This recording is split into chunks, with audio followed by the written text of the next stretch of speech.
Macy is our miracle baby. My husband and I tried for 10 years to have her unsuccessfully, failed over and over again. So when I found out I was pregnant last year, it was the absolute best moment of my life. But for the next 9 months, I kind of lived in fear. I was in denial that I could possibly even have a healthy baby because of advanced maternal age and some other prior medical issues. I was a high-risk pregnancy. I had to go for tons of scans, tons of blood work. I was constantly waiting. And because of that, I lived for 9 months in worry, just wanting to make sure I brought a healthy baby into this world. Luckily, I did just that, and on September 19th, I gave birth to Macy via C-section, and she was a perfect 7-pound, 7-ounce baby. I thought everything was going to go great, and then we got home from the hospital, and Macy started crying, and she didn't stop for several months. She started to lose weight very rapidly. I was trying to breastfeed, and because of that, we were going to the doctors every single day, and her weight kept decreasing, which put me on a cycle of breastfeeding, pumping, and formula feeding every 2 hours, 24 hours a day. With the exhaustion combined with the anxiety that I had already had, the feelings of failure as a mother, I unfortunately had a breakdown when she was about 4 weeks old. My husband had gone back to work. I was exhausted. It got to the point where I could not be in the same room as my precious little girl. I couldn't get out of bed.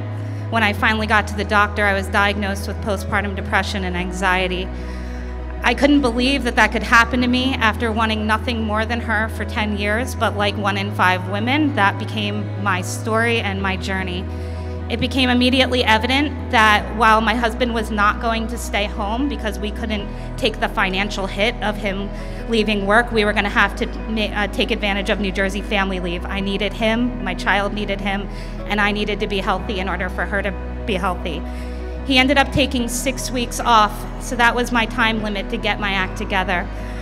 Fortunately, I was able to do that. But if he was not able to stay home, I don't know what we would have done. I don't know if I would have been able to get better, go back to work. If he would have had to take leave without pay, the financial hit probably would have forced us to sell our house. New Jersey is one of the most progressive states when it comes to family leave. We have family leave insurance, which provides partial paid reimbursement for families, but only for 6 weeks. Legislation was just passed to increase that to 12 weeks and then also increase the reimbursement. And while that may seem great, it's not enough. If you look at every other nation in the world, including first, second, third world nations, mothers and fathers are given a year or more paid maternity leave to stay home during that critical time to take care of their child's development, to create bonds, and to nurture their children, and take care of their own physical, mental, and social emotional needs. I'm here today because I think we need to do better as a state and better as a nation for our families and for our children, and I'm proud to be here along with you. Thank you.